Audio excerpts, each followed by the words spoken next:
निरौलाको कडा एक्सन, बारामा गाजा तस्करी विरुद्ध स्ट्रिङ अपरेसन, 2 पक्राउ, करिब 2 केजी गाजा बरामद। आदरणीय दर्शकबिन नमस्कार, म मनोज कुमार शाह। अहिले तपाईँ हेर्दै हुनुहुन्छ स्पर्श खबर। इलाका प्रहरी कार्यालय जितपुरले लागू औषध गाँजाको अवैध कारोबार विरुद्ध कडा अभियान चलाउँदै विशेष स्ट्रिङ अपरेसन सञ्चालन गरेको छ। प्रहरी प्रमुख उमेश निरौलाको नेतृत्वमा गरिएको अपरेसनमा जितपुर सिमरा उपमहानगरपालिका वडा नम्बर 7 का 2 फरक स्थानबाट गाँजा बिक्री वितरण सञ्चालन 1 पुरुष र 1 महिलालाई पक्राउ गरिएको छ।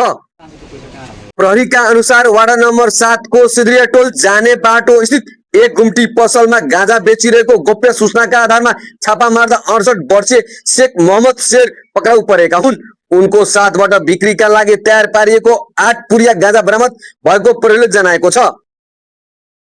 त्यसपछि प्रहरीले सोही वाडाको तरकारी बजार नजिक रहेको जेनरल स्टोरमा पनि छापा मार्यो। पसलभित्र लुकाई छुपाई राखेर गाँजा बिक्री गरिरहेको अवस्थामा बच्ची देवी शाह पक्राउ परिन्। उनको पसलबाट 59 पुरिया गाँजा बरामद भएको प्रहरीले जनाएको छ। इलाका प्रहरी कार्यालय जितपुरका प्रमुख उमेश निरौलाले विशेष सूचनाको आधारमा सञ्चालन गरिएको स्ट्रिङ अपरेसनबाट करिब 2 केजी गाँजा बरामद भएको र 1 महिला तथा 1 पुरुषलाई नियन्त्रणमा लिएको जानकारी दिए। पक्राउ परेका दुवै विरुद्ध लागू औषध सम्बन्धी कसुर मुद्दा दर्ता गर्ने तयारी भइरहेको उनले बताए। प्रहरीका अनुसार जितपुर क्षेत्रमा लागू औषधको अवैध कारोबार बढ्न नदिन निगरानी थप कडा बनाइएको छ।